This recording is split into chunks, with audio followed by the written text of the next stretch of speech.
Have you done others of these, Ashley? Other classes? Not in here, not in Westcliff. Not in this. Because I looked up there and it says seed oils. UPS. Ultra-processed foods. I like those kind of. All things in moderation, ultimately. I think that would be everybody. I'm teasing. Awesome. Okay. So thank you all for coming. Many of you know me. I'm Ashley. I'm a nurse practitioner. I just moved to Westcliff about a year ago. I'm super passionate about integrative medicine, lifestyle medicine, and nutrition. I think we all have the power to heal our bodies a tremendous amount. So that's where I usually start with taking care of my patients. So today, obviously, we're going to be talking about ultra-processed foods and seed oils a little bit. These are the topics that we're going to be touching on. So why these ultra-processed foods are bad for us, some of the hidden dangers of seed oils, and then kind of like what to do about it, essentially, is what we'll be talking about at the end. So this is just a quote about what an ultra-processed food is for those of you who might have some questions about that still. It's basically a food that's been chemically altered and things added to it to preserve it or change the flavor of it or quote unquote improve it to some degree. Why they are bad for our health is there's a lot of reasons, right? So first and foremost, they're empty calories. They don't have any nutrition. They're loaded with things like fats, added chemicals, sugars, and they're specifically designed to be digested quickly, so they're addictive, and then you're hungry for more almost immediately later. So you can never fill up on enough of these ultra-processed foods. There's a lot of preservatives that we're going to go through in the following slides that I pulled straight from the EWG. We'll talk about that. That basically are in things like Pop-Tarts and sodas and fruit juices and cereals and tortillas, baked goods, cured meats. These added chemicals have been studied to be potential carcinogens, and a carcinogen is something that causes cancer. Hormone disruptors, and not just your estrogen and testosterone, but your thyroid and your adrenal gland are also part of your hormone system. Seed oils will be added to about 85 to 90% of ultra-processed foods that are over at the grocery store. They prolong the shelf life of a lot of foods, so that's why they're added in there. But they are linked to insulin resistance, which is type 2 diabetes, as well as arterial disease, because it can build up in your blood vessels. Both natural and artificial flavors, these chemical flavor enhancers, are very much similar, even though natural sounds better. Natural is basically a natural element at one point in time. So it started out as a lime, but it still went through the same chemical process as an artificial flavor. So it sounds like it's a better option, but not necessarily. MSG, for example, monosodium glutamate, you probably have all heard of. It's like a salt, basically. It's that umami flavor that makes you crave more. It's in a ton of foods. But MSG can be something that's naturally occurring. And if it is a naturally occurring, even though it's influenced by chemicals, they don't even have to add it to the label. So it can be in a lot of things hidden because it was a naturally occurring process that was highly influenced. There's also a loophole for the FDA. It's called the generally recognized as safe. So these big food companies can hire their own researcher and have their researcher study this chemical element that they want to add to their food, and the researcher signs off saying, yep, it's generally recognized as safe. So the FDA doesn't investigate it at all, and it can be added to our foods. So generally, because of that, there are over 10,000 chemicals that are used regularly in our foods, and 99% of those actually use the generally recognized as safe loophole to say that these chemicals are in fact safe. And just for comparison, the UK has 12,000 chemicals banned from food and household production, and as of 2021, only 9 chemicals have been banned from FDA use of food and household production. So a tremendous amount of chemicals versus very little amount of chemicals actually banned. So if Americans generally ate about 5 to 10% of our diets from ultra-processed foods, and that's kind of forgiving, you know, that's still kind of a lot, but this generally recognized as safe rule might apply because we're only getting 5 to 10% of our nutrition from this. However, the standard American diet, which the acronym for that is SAD, is 60 to 90% of our diets come from ultra-processed foods. So that's a big problem, you know, where if you're eating 90% prepackaged, prepared foods, you're building up a pretty significant toxic load. And then glyphosate, which is banned in 33 different countries. This is the main ingredient in Roundup, and it's the most used chemical for spraying our crops still. Glyphosate has been well studied, which is why it's banned in 33 other countries, because it kills everything. It damages all of your organs, it crosses the blood-brain barrier and affects your cognition. It's especially harmful in like growing fetuses and developing brains. It's tremendously potent, but we still use it in most of our crops. So this is information that I pulled directly from the Environmental Working Group's website. It's just kind of the down and dirty for the 12 leading dirty dozen food chemical additives. The EWG also has a lot of information on it, so I encourage all of you to browse their website. But they also do the organic. So if you can't afford to buy all organic, they kind of give you the ones that are the most heavily sprayed crops. So you know, all right, well, I need to buy organic strawberries, but I could get away with regular cabbage, for example. So potassium bromate is banned in many countries. Despite multiple health concerns, it is still legal for US, and the FDA hasn't reviewed it since at least 1973. And that's kind of a common trend. The 60s and 70s, the FDA did most of their research, and that's what they're still using today to justify the safety of a lot of these things, which, you know, some of these things were just coming out in that time frame. And of course, you can't really follow any significant health data from what, you know, the consequence of using them. Propylparaben, paraben is plastic, and it's actually in a lot of 49 different processed foods, including Sara Lee's cinnamon rolls, Weight Watchers cakes, and La Banderita corn tortillas. I was shocked. I've been buying corn tortillas, as probably all of you, thinking that it's just corn flour and water. But if you actually look at the ingredients, many of them, if not most of them, have like 12 plus ingredients in the corn tortillas. So it's just kind of silly. BHA and BHT is a preservative in meats, but it does cause hormone disruption and damage to the reproductive system. Yes, ma'am. I just wanted to say about the propylparaben. I had a cosmetic company for a while, and that is a common.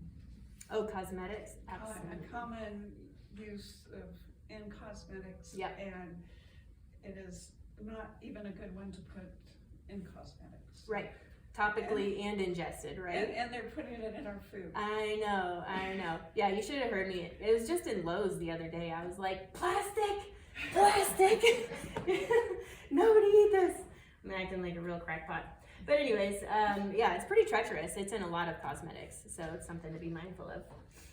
BHA is studied by a lot of different organizations. So the International Agency of Research in Cancer, which is part of the World Health Organization, and the National Toxicology Program both list this as a potential and or known carcinogen. And it's in things like Captain Crunch and Apple Jacks, so everything that little kids like to eat there and start their day in the morning. It's also in a lot of cured meats like pepperonis and sausages and stuff like that. And unfortunately, a lot of these processed foods are targeted towards kids because the desperate parent will do almost anything to quiet their kid down. In 2022, there was actually a lawsuit against Mars Company, who makes Skittles and Starbursts and things like that, for the use of titanium dioxide. Titanium dioxide is genotoxic and carcinogenic. So genotoxic means that it can damage our DNA, and carcinogenic again means it causes cancer. They were supposed to phase out, and they had said they were going to phase out of adding this to their foods in 2016, but they didn't, because, you know, who cares really, not the FDA. So that's still in many different candies and, you know, colored things.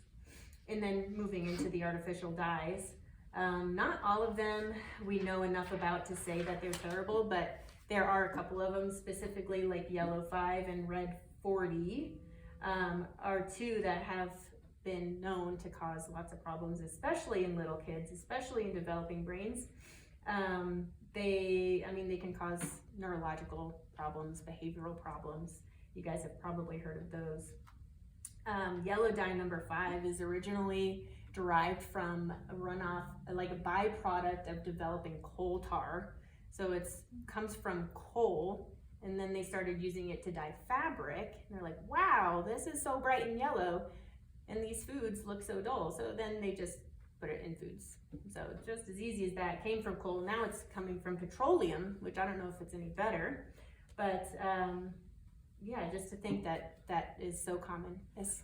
I would also say that you would have to look at white shampoo, conditioner, Yep. white things, because they add Yes. that even, and you wouldn't think so because it's white. Yep. Exactly. It's in things that you use topically, it's in things that you're ingesting. So, even in like your laundry detergent, right? Like there's dyes. Why? You know, it's kind of silly. They try to make it where it looks more appeasing, but it's so damaging. Yes, ma'am. Is it better to opt for clear products then? In general, right? There's lots of those, like Honest products or Tom's brand. I don't know. I can't think of any main brands off the top of my head, but yeah, clear brands that are no, but even some of those like clear brands that say that they're like scent-free still have scents Right. added to them. Dr. Bronner's products. Yeah. You can use for laundry, washing your hands, Mm-hmm.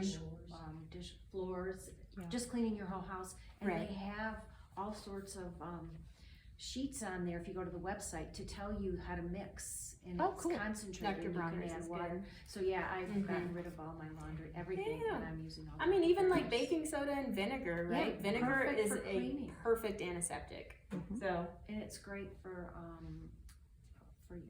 your wash too. Yep. Your wash. yep. What's the name of that? Bronner's, Dr. Bronner's, Bronnors. Um, Thank you. Here we're moving into more of these additives. So the sweeteners, artificial sweeteners, are largely unstudied, and there is data from Food Scores, which is a searchable database of more than 80,000 different foods. And the EWG found that between the years of 2013 and 2022, the sweeteners have gone up tremendously. So in baby food, in that 9-year period, baby food sweetener use went up 600%, 400% in cookies and candies and different things. A lot of these things are targeted as like sugar-free, right? Because it's not technically sugar added, but they're still pretty dangerous. We have, so in that time frame too, my computer froze. Oh, there it is. So in that time frame, sweeteners have gone up on product labels by more than 25,000 times, which is pretty significant. So everybody's adding it to their stuff. Can I say something about the asparagus? Yeah. I just noticed recently that they have started renaming some of these products, like asparagus, MSG, xylitol, and all of these things, because they know that we're becoming more aware. And so then they change the name, and we think that, oh, well, it doesn't have those things in it. So unfortunately, we have to stay up to date on what they're also naming these things. Yeah, it's pretty tough to keep up with all of these things. And then, right, there's over 10,000 chemicals, and nobody's gonna recognize all of these things. Nobody's gonna know what all these things are. I mean, it's just, reading the ingredient labels and trying to stick to the smallest amount of ingredients is ultimately kind of like what we're aiming for, more natural foods. ADA is actually a chemical foaming agent. So if you think about rolling out a nice squishy yoga mat or getting those squishy Old Navy flip-flops, that's what ADA is, and it's used as a dough conditioner that makes breads puffier and being able to last longer. Luckily, we have people like Justin who can make nice fresh sourdough without any of that crap in it.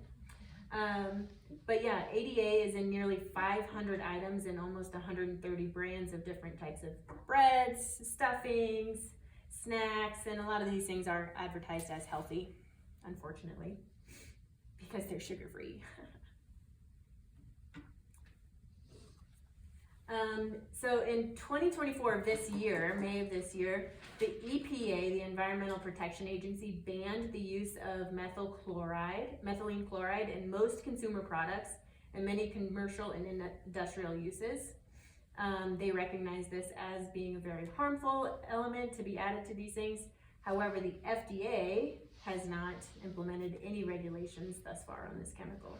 So even though other really large agencies are pointing out the fact that these things are dangerous, the FDA is really putting a blind eye to a lot of that. And since the year 2000, nearly 99% of the new food chemicals added to the food supply chain have been exploiting this generally recognized as safe loophole, which is outrageous. That is pretty much concluding on those chemical additives, and I'm going to move into the seed oils. Did any of you guys have any questions or comments that you wanted to add to that? Just one. Yes, ma'am. How do we legally get away from not suing the government for putting people at risk? Ultimately, I think because they have more money than you. So their lobbyists are paying dividends to the reps. Right, exactly. I feel like the best way I can describe it is a good old boy system, so they're all piggybacking off of each other and nobody wants to give it up. Now, Yeah. with RFK Jr. getting. I love him. I I do love too. him so much. So. And don't you think also the tipping point, so if the more of Yes. us get on board, Mm-hmm. Well, it surprised just not- naturally will balance that a little bit. I'm surprised not to have seen a class action suit. So there is a lawsuit building against Kellogg's cereal for some of these things, because in other countries they make healthy, kid-friendly cereal, but they put all that crap in the United States. Why? I don't know. So again, I think it's just part of this big old, good old boy system that unfortunately we're kind of stuck in the middle. But being educated is the biggest piece of that battle, and kind of knowing this information. So then you're able to make decisions more wisely. And also listening to your body when you eat those things and all of a sudden you feel icky. And it's like, what was in here that, because I eat pretty clean, but every once in a while I don't think about it and I'll eat something and then I feel really icky. And then I'm like, okay, now I got to go back and figure out what was in there so that I can not do that again. And half the time Food we don't logs even help. relate. Yeah. And stop and say, oh, that could have been that. Exactly. Right. They all have a big impact on how we feel, how we operate, how much time we can prioritize till meal prepping. Yes, ma'am. What about expeller press seed oils? Are they still as bad? There are some seeds that aren't as bad as others, so not all seed oils are bad. I don't have a yes or no answer to that specifically, but So specific you don't know certain about seeds. expeller pressed, the seeds. Right. Okay. Certain seeds are not as bad as others. Right. Essentially, a seed oil comes from the seed instead of the pulp of the fruit. Not all seed oils are bad. And essentially, the Hateful Eight here, I pulled this. This is a quote from Dr. Shanahan in her book. She has multiple books out. Dark Calorie is her most recent book. But she's kind of identified these 8 seed oils as being the most unstable polyunsaturated fatty acids. So as these break down into toxins during the heating process. As soon as you crack open the jar and oxygen can kind of come in and say hello to it, generally these polyunsaturated fatty acids should be about 2 to 3% of our diets, but because of our ultra-processed food intake, we're about 60 to 90% of our diets come from the seed oils. So again, in moderation, these things are actually good for us, and we need them because they build the cell membranes and they're protective to the cell membranes. They rebuild damaged cell membranes inside of our bodies, but it's that too much threshold that pushes us into the oxidative problem. And you know what's really sad? Back in the 70s, canola oil, I was told was one of the best oils that you could use. Oh, it's still- And so I did that for my family. I wanted to use the best oil I could. Yeah. And that was Margarine. canola. Margarine Yeah, and right. canola oil. Right? Yeah. Exactly. Well, right around that time, whether it influenced it or not, Procter & Gamble, who makes these seed oils, donated millions to billions to the American Heart Association. So Yeah. that's something to take into consideration. So polyunsaturated fatty acids, I'm going to abbreviate as PUFAs because they sound better that way. So PUFAs are important fatty acid, and we do need them, like for the cell membrane and whatnot. But when consumed in excess, just like many other vitamins or nutrients, they become problematic. The problem with polyunsaturated fatty acids are they're less stable, they're more easily oxidized, and if you think about, you know, oxidation will damage the cells and cause disease and, you know, kind of aging process where we want to eat lots of antioxidants to kind of combat the oxidation. So oxidation is kind of a negative thing, even though, you know, we kind of live and breathe oxygen. So monounsaturated fats are more stable. They're easily extracted at lower temperatures and generally better for you. So these are your things like olive oil and avocado oil. Saturated fats, these are solid and they're stable. So if you think like S for saturated, solid, and stable. They resist oxidation. These are things like your coconut oil, butter, tallow. These ones are better for you in general, even though historically butter and tallow have been deemed very dangerous for you. How about like the butters? Like instead of peanut butter, like they have like nut butters?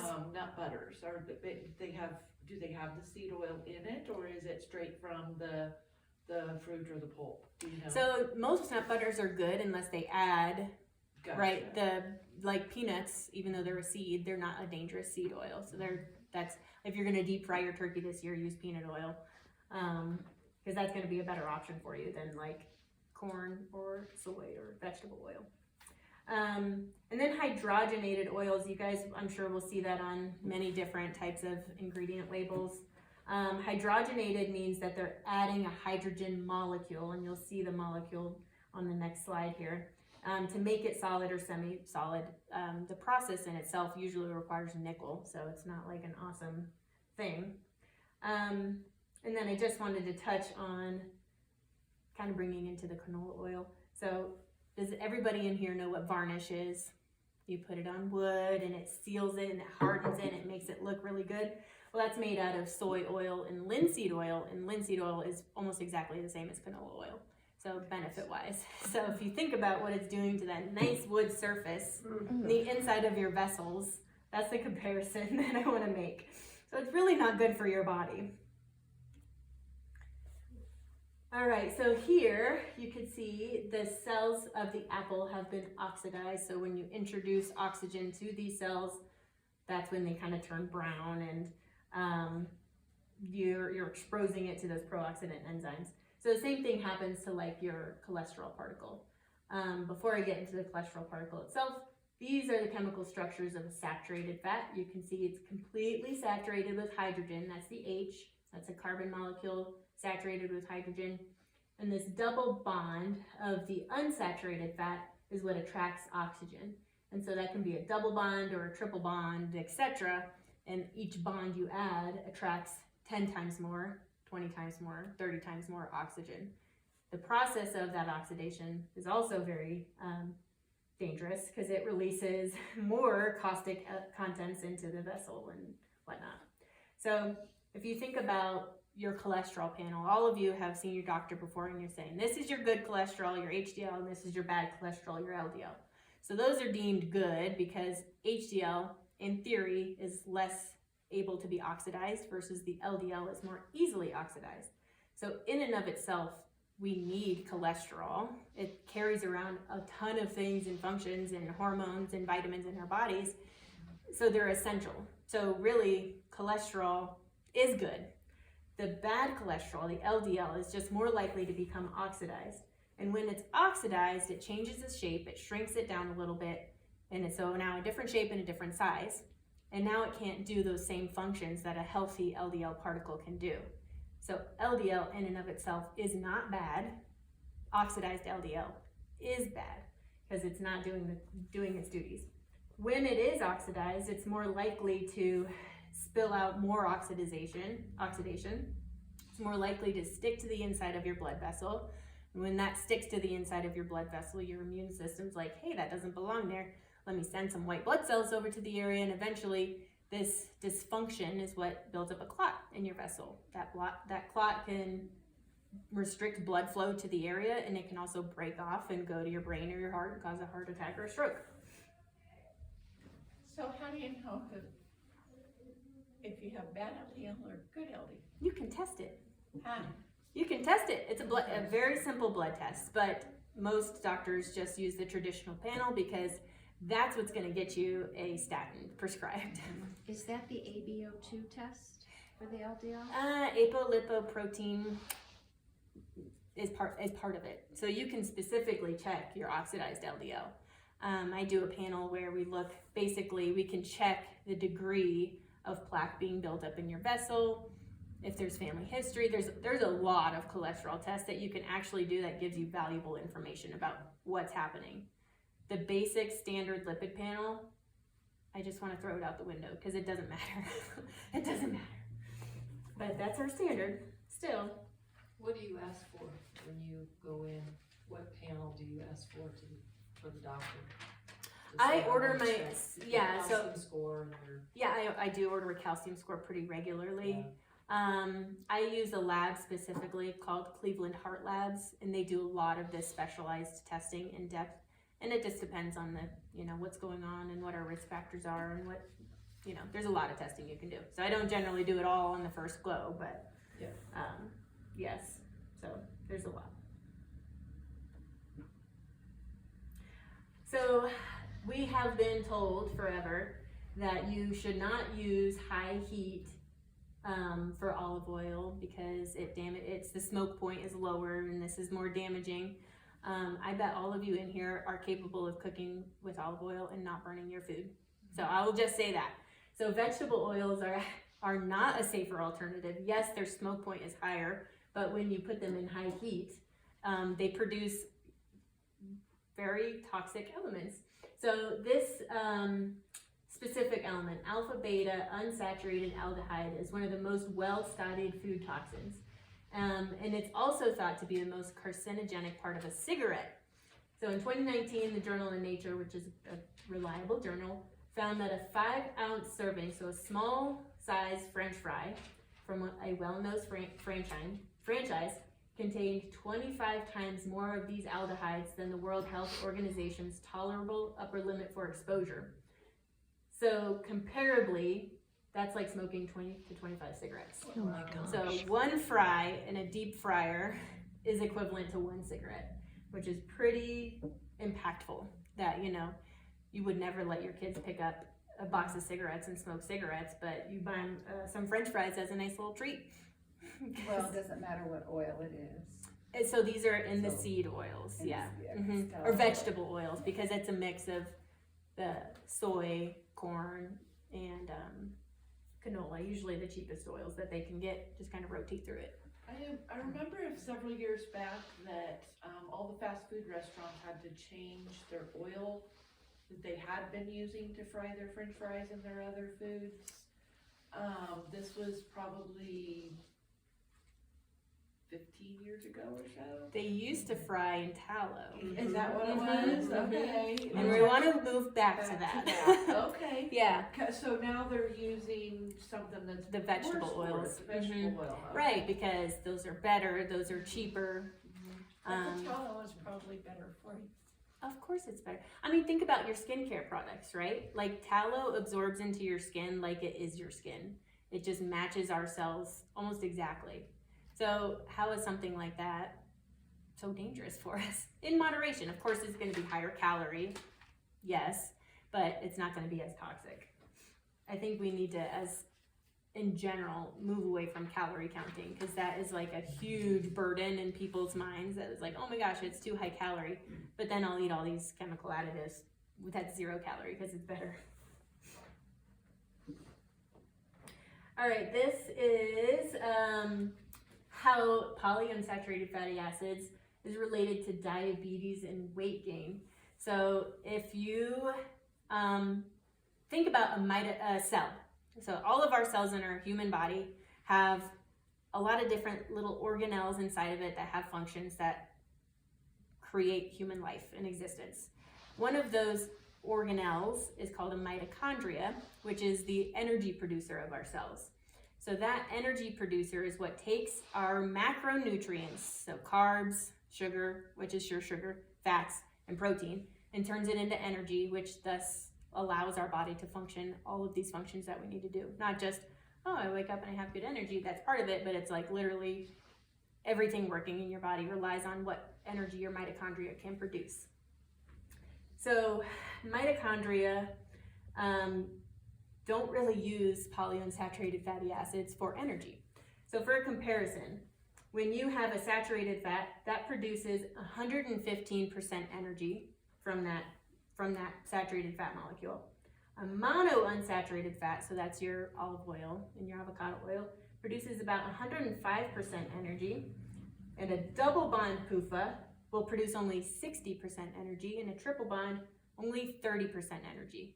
So it costs more energy to try to burn this for fuel than it does to make a benefit. So you're in an energy deficit when you're trying to use these PUFAs for energy. Does everybody understand that? Did I explain it clear enough? So when you eat PUFAs, these polyunsaturated fatty acids, and say you're getting it in a Krispy Kreme donut, for example, where it's got lots of sugar and lots of other things in it, and those fatty acids that it was fried in and used in the dough. You can't use that PUFA for energy. So the next easiest place to get quick, immediate energy, can anybody guess? Sugar. Oh. Coffee. I love that. Yes. Your body will immediately say, okay, I can't use this for fuel because it's going to cost me more energy. So I need more sugar because that's a quick and easy energy, right? Even think about it. You have a cup of orange juice and it picks you up, right? So when your body can't use that for energy, now it's asking for more sugar. So now you're going to crave more sugar, because you need to get that energy to be able to function. So not only are you craving more sugar, you eat more sugar hits your bloodstream, your pancreas has to pump out more insulin to try to get the sugar out of the bloodstream, because that's a problem, right? Too much sugar. Eventually this repeated offense of not being able to use it for energy causes a sugar regulation dysfunction, because your sugar levels are going up and down because your body is trying to figure out, okay, do I need more sugar? Do I need less sugar? Now there's not enough sugar. Now because of that, I need more sugar. And so eventually you build up insulin resistance. Insulin is the molecule that grabs sugar from the bloodstream and puts it into the muscles for use, puts it into the liver for storage for when you need a little pick-me-up and you can't eat anything. But when insulin is too present for too much of the time, your body's like, I'm not answering to you anymore. That's what type 2 diabetes is. So your body stops listening to the insulin, you can't get sugar out of the bloodstream, and now you have, all the consequence of diabetes that we won't get into today. That's a whole nother episode. So because the muscles don't want to listen to insulin and your liver doesn't want to listen to insulin, it's really easy for fat cells to listen to insulin. So they suck up all the sugar and get bigger. And now you also have more PUFAs in your fat cells because you need a place to put that. And fat cells are basically our little hidey holes that we put everything in that we don't know what to do with. It's like, well, sugar, yeah, add it in there. BPA, put it in the fat cells. Whatever's in there, we'll put it in the fat cells. So it holds on to all of these things. So is sugar really at the forefront of the problem of diabetes? Or if we look behind the curtain, is it these PUFAs that are driving that insulin resistance because of that energy demand? Ashley, do you know historically how much sugar we're eating today in comparison, let's say, to our ancestors? Because with all this processed food that we're eating? Yes, so if you look at a scale from like 1900s to today, relatively unchanged, our saturated fat intake, our carbohydrate intake, our wheat intake, all of these things of all of these other macronutrients have been unchanged except for the seed oils. So when seed oils were first introduced as margarine to help soldiers on the field be able to have something that lasts longer than butter so it doesn't spoil, right? That's where it kind of came in from. It just became more prevalent because it's cheap to get soy and corn grown and whatnot. And that kind of matches the slope for type 2 diabetes and insulin resistance. So even though saturated fat is the same, sugar is relatively the same, and red meat intake is relatively the same, when those seed oils start going up, so does type 2 diabetes. It's correlation, not causation, that we can say. So they are directly correlated, but I can't say that they're causative, right? This is a list right from Dr. Kate's website of the good fats, the okay fats, and then the bad fats, the ones that you definitely don't want to have. So this is like a really quick and easy snapshot. I recommend all of you to browse her website. She's got a ton of research. She's got a ton of articles. She speaks publicly all the time. But it's really, and this is like a cheat sheet, right, that you want to follow. And ultimately, you're going to go out to eat, and you're going to be in a pinch at a gas station and be dying for something to eat, and you're going to have these things, but it's like, don't have it every day. Don't have it every week, you know. If you have it here and there, it has no consequence to our health unless it makes you feel bad. Because our bodies are really good at getting rid of the things that it doesn't need. When it's in excess, though, it becomes a lot harder. Actually, I would like to say that soy oil is in everything. Yes. If you're to avoid soy oil, it really limits what your diet is. It limits those processed foods. But And you more. can get so many things without it as well. I mean, if you buy meat, you're not going to get soy oil. If you Or buy any kind of vegetables fresh or fruit or veggie, Other than that, yes. it's in everything. If it's processed, about 85% of things have, if not soy, then one of these other ones in it. Yeah. So hopefully being aware, and you can buy things, right? Like we'll kind of talk about some options, but you can buy chips that are cooked in avocado oil, and you can buy breads with or without oil. You can find the things, but you got to look for them. And once you get your staples, it's a lot easier. You know, you get your regulars, but that transition period is what's hard. I don't see nut milks on there. What are, Nut milks. yeah. I think these are just specifically the oils. The milks, I don't know. I don't know about the milks. I didn't put any thought into that for today, so I don't know. You gotta look at the ingredients Yeah, I mean, making your own, of course, is and making your own. ideal, but you got to prioritize which things you can make your own, because otherwise it's really overwhelming. So this is the significance of what I'm bringing to. So this is from the CDC. About 129 million people in the U.S. have at least one major chronic health disease. So that's like a significant heart disease, cancer, diabetes, obesity, etc. 5 of the top 10 leading causes of death in the U.S. are strongly associated with preventable and treatable chronic diseases. So our diagnoses of these chronic diseases have been scaling up nonstop practically for the last 2 decades. I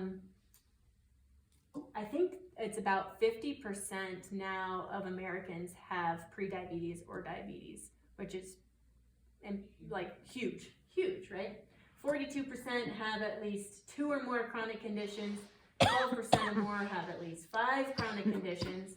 And besides the personal impact that has on you as a human with a life to live, this has a substantial effect on the U.S. healthcare system. And about 90% of the annual $4.1 trillion of healthcare expenditure is attributed to managing and treating chronic diseases and mental health conditions.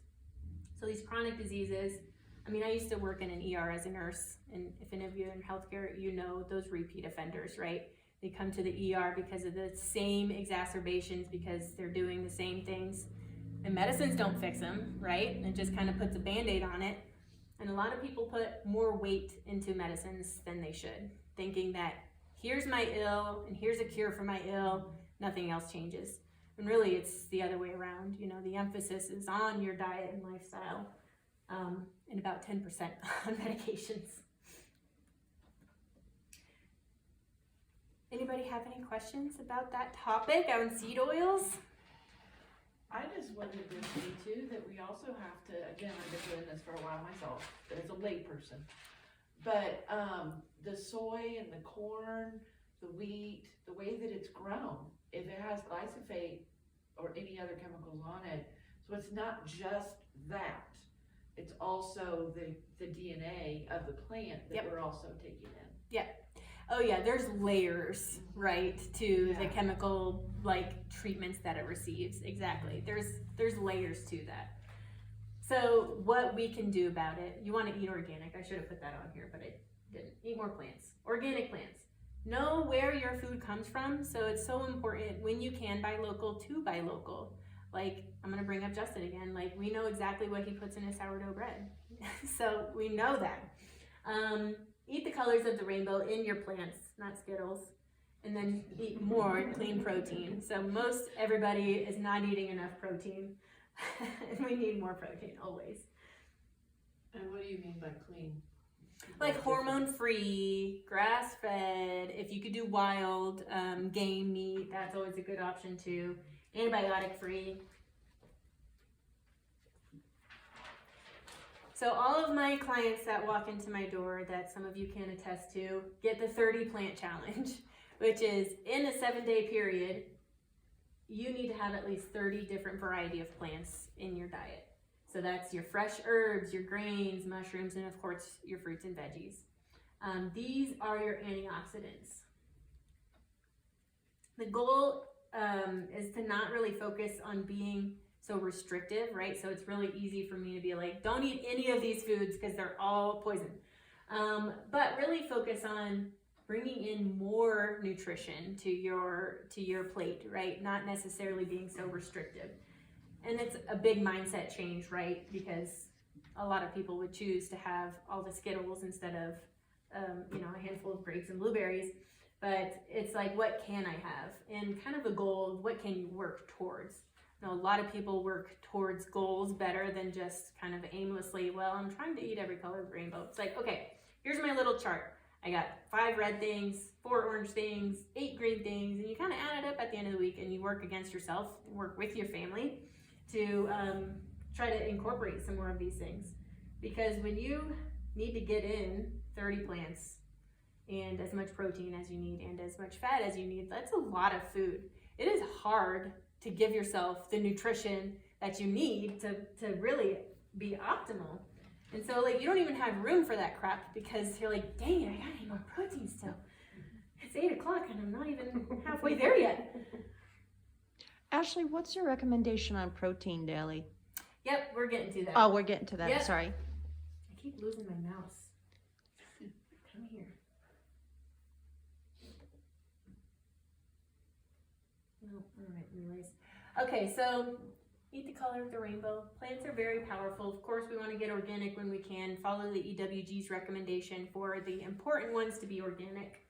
But every color has different antioxidants in it that are providing different health benefits for us. So red fruits and veggies have, among others, I'm just going to say the ones that I know I can pronounce really well, anthocyanins, carotenoids, flavones, lycopene, quercetin. Those are some of the antioxidants that are in red fruits and veggies. Their benefits are anti-inflammatory and immune modulation. Orange foods have alpha carotene, beta carotene, curcuminoids, which you might recognize as curcumin or turmeric. There we go. Those benefits are, of course, it's an antioxidant, but it's also antioxidants specifically for fat-soluble tissues and vitamins, endocrine modulation, and fertility support. Yellow fruits and veggies have gingerol, lutein, prebiotic fiber, zeaxanthin. Those benefits are gut focused, so gastric motility and regulation, glycemic support, that's your blood sugar support, and microbiome support, which is all the bacteria in your gut. Just on a side note, you have more bacteria in your gut than you have cells in your human body. I'm pretty sure we are just a byproduct for their little lives happening, and we're just, on the sidelines here.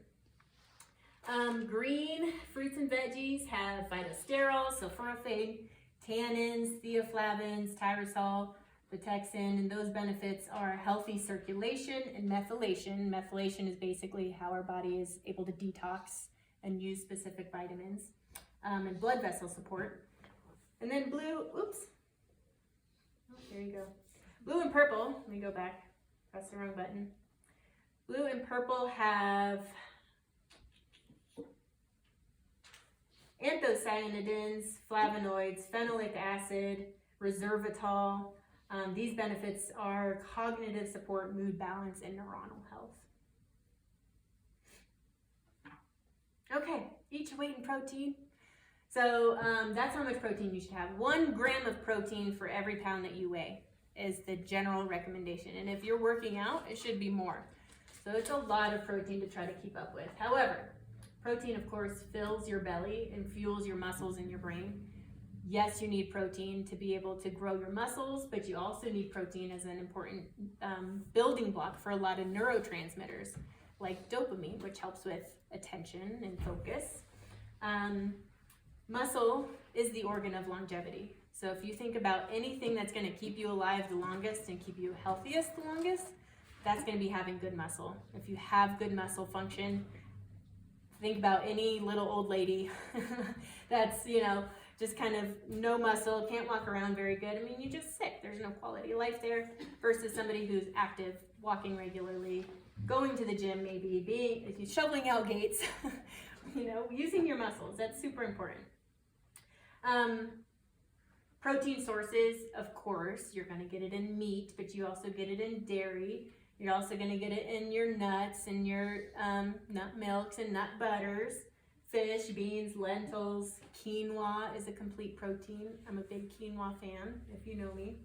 And then your fat requirements. So monounsaturated and saturated fats, and even some of those polyunsaturated fats, getting it from healthy oils, right? So avocado oil and olive oil, butter and tallow, even lard. Again, those saturated fats do have more calories, so it's not a free-for-all.